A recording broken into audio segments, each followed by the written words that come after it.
ICM Project by Taylor, Dessi, Nick, and Justin. For our project, we posted a survey on social media for PC seniors that asked how many standardized tests they have taken. Our survey is voluntary, which means when sample members are self-selected volunteers.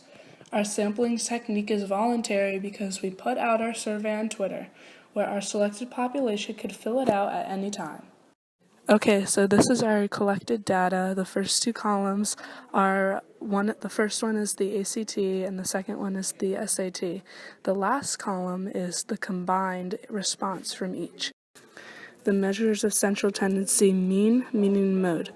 Our mean is 3, our median is 3, and our modes are 3 and 4. Measures of spread. Range, which is the maximum minus the minimum. For our set of data, the range is 4. Quartiles. Q1, which is the median of the lower half, is 2. Q2, which is the median of all of the data, is 3.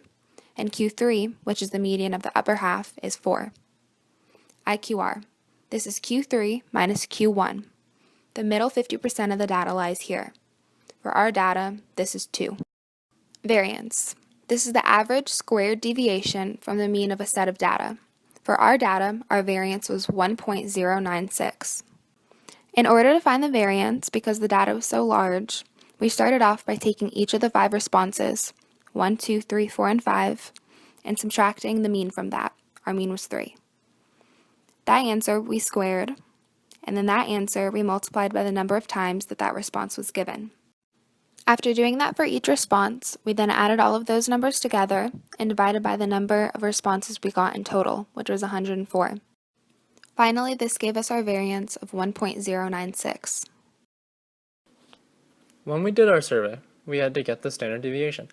To get the standard deviation, we took the variance that Dessi showed us earlier, and then we took the square root of it. When we did this, we found our standard deviation to be 1. This means that 68% of the seniors that answered said they took at most 4 standardized tests in high school. I did the standard deviation or bell curve graph. As you could see, the number of standardized tests seniors have taken is 3. It deviates by 1 each time. And also you could see that we split up the sections into different parts: 1.5, 2.35, 13.5, 34, and then the same is for the other side. To organize our data, we used a pie chart to clearly interpret the data. As you can see from the chart, most of the seniors took 4 or 3 tests in their high school career. This data frequency shows that they wanted to get an even greater score so they could stand out when applying for colleges.